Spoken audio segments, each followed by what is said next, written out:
Waalaikumsalam warahmatullahi wabarakatuh. Setelah 1 tahun vakum dengan konten-konten menjawab pertanyaan dari pemuda-pemuda yang ada di Tabalong, kini kami kembali lagi menghimpun pertanyaan-pertanyaan pemuda-pemuda di Tabalong. Dengan saya, Yulfi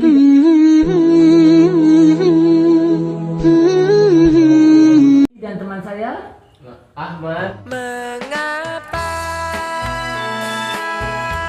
aku begini? dan sebelah kanan saya, Siapa? Sang pencerah. Habib Hasan Alidrus. Insaflah wahai manusia, jika dirimu bernoda. Habib Hasan. Alhamdulillah. Ini kita kembali lagi di konten yang baru, Mat. Oke, apa itu nama kontennya Yulfi? Apa, Bib? Kontennya langsat ya. Langsat itu apa, Bib? Langsat itu langsung saya taubat. Alhamdulillah. Tahun kemarin kita sesat ya, Mat? Masih tersesat. Masih tersesat. Masih tersesat. Sekarang kita langsat. Langsung saya tahu. Iya, betul betul, sekali, alhamdulillah. Mat. Mungkin bisa dijelaskan, Bib, seputar langsat ini apa sih? Jadi langsat ini adalah satu buah yang ikonik di Tabalong ya, yang manis, yang harganya mungkin saat ini lumayan agak murah. Iya, Tapi belum berbuah lagi lah. dia belum buat. Jadi konten ini kami sepakati diberi nama langsat karena nama buah ikonik buat Tanjung ya, kota Tanjung di Tabalong. Lalu kami beri kepanjangan dari kata langsat tersebut, langsung saya taubat. Betul sekali. Yang mana tahun kemarin kami memakai judul itu Kodak ya. Cekrek. Cekrek. Itu tagline ya. Iya. Tapi itu di skip ya. Berbahaya itu ya. Karena terlalu menjurus kepada arah yang sifatnya hiburan begitu. Jadi kita lebih fokus lagi, ada kata-kata taubat di sini begitu. Taubat nih. Kita taubat. Sambil sesat lagi ya. Ya setengah tersesat lah sekarang. Ya, setengah. Jadi langsung saja Saudari Yulfi, mungkin apa pertanyaan yang sudah disiapkan oleh para netizen, para pemuda-pemuda yang sangat luar biasa ya. Ya, betul, Bib. Karena memang segmennya ini Q&A begitu. Ya, seputar tanya jawab tentang sehari-hari kita ya, Bib, selama bulan Ramadan ini. Betul sekali. Ini, Bib, ada pertanyaan pertama, Bib, Siap. dari netizen-netizen yang masih tersesat lah, belum taubat.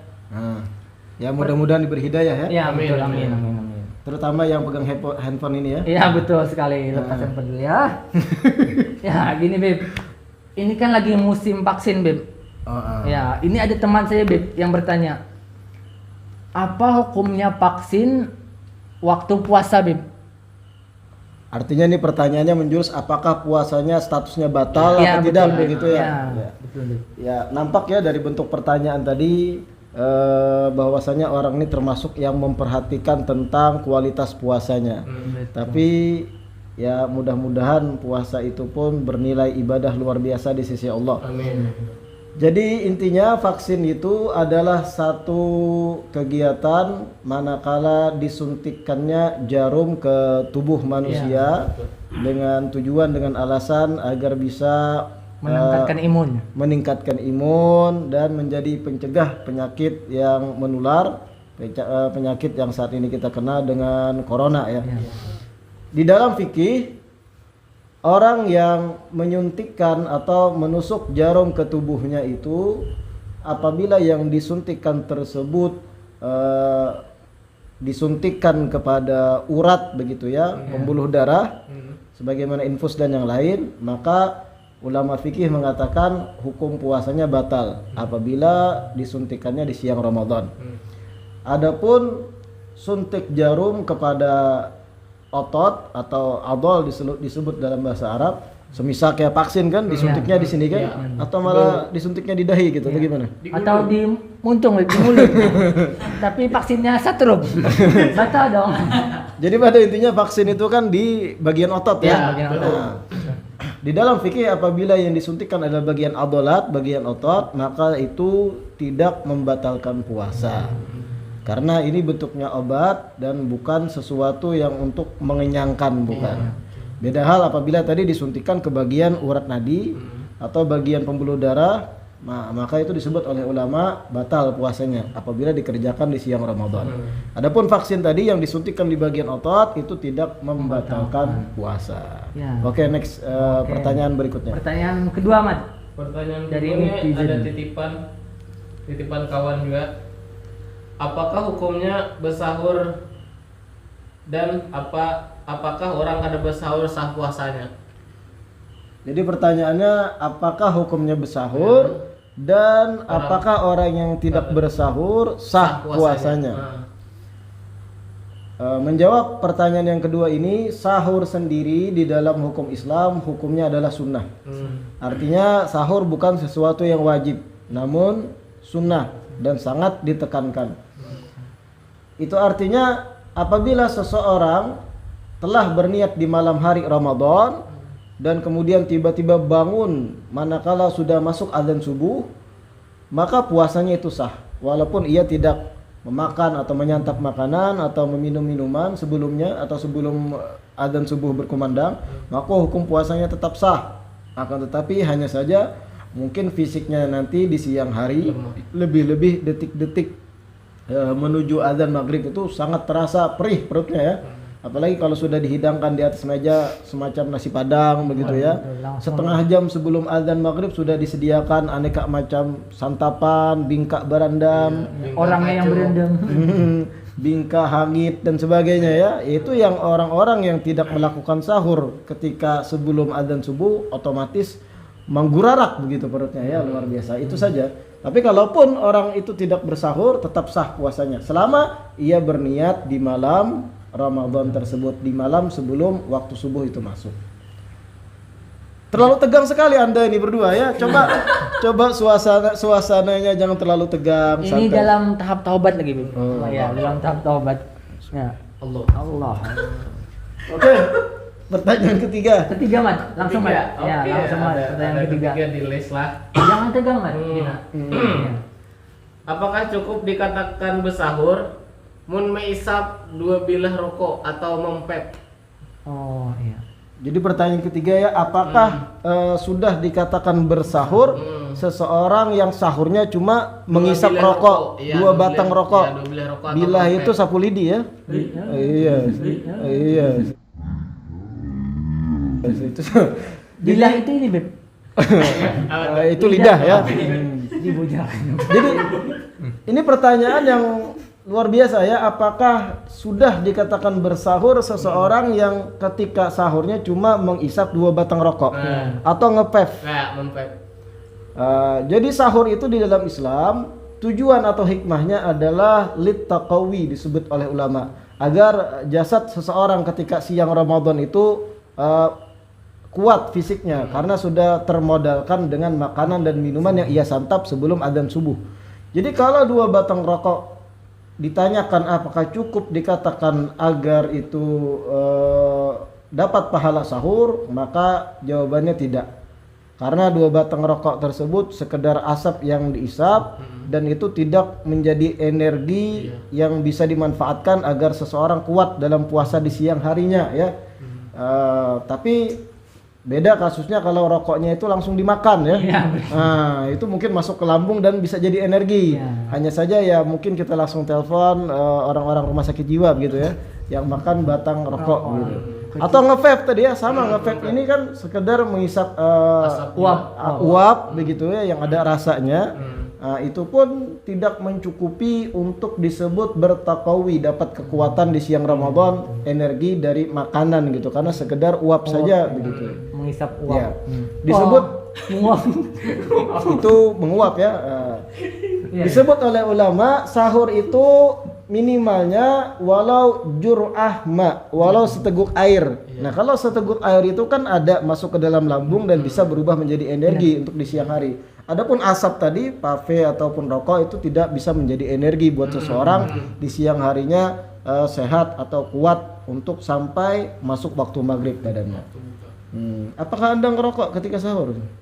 Imbah makan. Imbah sahur mempep. Oh, ngepep gitu ya. Iya. Apa langsung pavenya dimakan atau gimana? Baterainya Beb. Baterai. Oke. Campur nasi. Oke, next pertanyaan yang Langsung sudah selanjutnya. terjawab ya, Mat? Ya. Ya, tidak boleh ya, Mat. Kalau sahur. Bukan tidak boleh ya, tidak belum tidak pada dikatakan Tidak- sahur. Oh ya, Dikatakan sahur, ya. Mm-mm. Terus Bib, pertanyaan keempat Bib. Oke, siap. Ini dari teman saya lagi Bib. Tadi baru chat ini. Dia itu waktu tarawih Bib ngelihat temannya pakai jersey bola Bib. Oh, sholat tarawih di masjid Ya. gitu ya? Pakai jersey sepak bola. Ya. Apakah itu adabnya bagus atau gimana Bib? Atau Tergantung ya. Ya. Jersey yang ia pakai ini yang ia gunakan atau yang ia pasang di badannya apakah jersey Persetap atau jersey yang mana ya? jersey Persipura Manchester Bib? United. Persipura. Tidak. Ya. Jadi pada intinya, jadi pertanyaan apakah bagus, apakah termasuk dikatakan baik seseorang Ya. sholat tarawih sebagai makmum ya? Ya, sebagai makmum. Bukan imam ya? Bukan dong. Kalau imam pakai baju jersey itu Ya. kapten tim namanya. Makmum pakai baju jersey sepak bola. Ya. Contohnya mungkin baju Barcelona. Manchester gitu ya, United. Juventus Ya. gitu ya, Persipura. Ngaranna belang Bima di belakang. Ada ngarannya pulang lah. Messi, Ronaldo, Christian. Islamian. Gitu.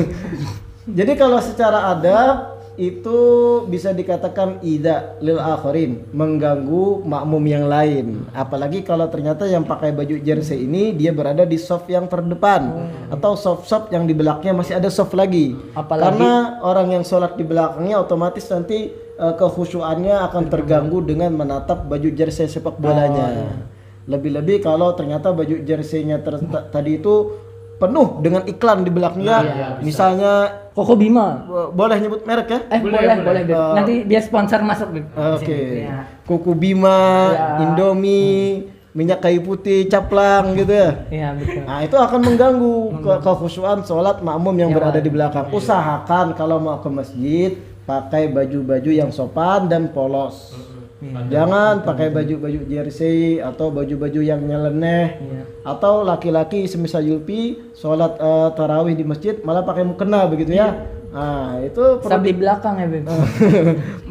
perlu dipertanyakan kejantanannya ya. Ya gitu. Berarti mengganggu makmum yang lain ya Bib. Iya. Apalagi habis main futsal Bib, langsung salat pakai jersey. Jangan. Jangan. Itu Pakai sepatu. Wah, tidak ada boleh itu. semacam racun keluar dari Iya, keteknya ya. betul. Iya, mengganggu sekali gitu ya. Ya. Berarti kurang ya Bib adabnya. Nah, Jangan. jangan. Ya, jangan. Pilihlah pakaian-pakaian yang bagus dan sopan. Jangan memakai pakaian-pakaian yang justru membuat konsentrasi jamaah lain itu Ya, terganggu. betul. Kita saja ketika hadir contohnya acara perkawinan gitu ya, tidak mau memilih baju-baju yang istilahnya kayak jersey dan yang lain. Iya betul. Coba ada nggak dari sebagian kita ini acara perkawinan gitu ya, seremonial yang sakral gitu, kita malah pakai baju jersey contohnya Juventus hadir, kan itu kurang sopan. Iya, kurang sopan. Nah ini lebih lagi harus diperhatikan adab dan kesopanan di sini. Kenapa? Karena kita masuk rumahnya Allah, masjid untuk ibadah. Pilihlah baju yang baik dan bagus. Secara hukum standarnya fikih memang mubah selama itu menutup aurat. Tapi ada hal-hal yang kadang mengganggu jamaah lain gitu ya. Sama halnya seperti orang yang sholat dalam keadaan keteknya basah. Lebih-lebih agak bau masam ya, Iya. berbau-bau nuansa kantal begitu.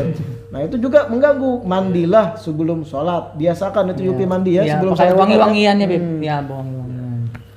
Oke, itu jadi jawabannya kurang baik secara adab. Gantilah pakaian yang lebih baik dan tidak mengganggu konsentrasi jamaah lain untuk sholat. Iya, betul. Mungkin cukup ya, Mat. 4 Cukup. pertanyaan dulu. Iya, cukup Iya, dulu. nanti next episode kita akan buka pertanyaan lagi, Mat. Dengan sang pencerah baru juga, siapa tahu ada yang mau datang. Apa nih maksudnya nih? Apa nih? Datang ke mana ini? Datang. Iya, jadi sahabat-sahabatnya yang menyaksikan konten ini mudah-mudahan bermanfaat bagi semua. Kita Amin. tutup secara berjamaah. Assalamualaikum Waalaikumsalam warahmatullahi wabarakatuh. Waalaikumsalam.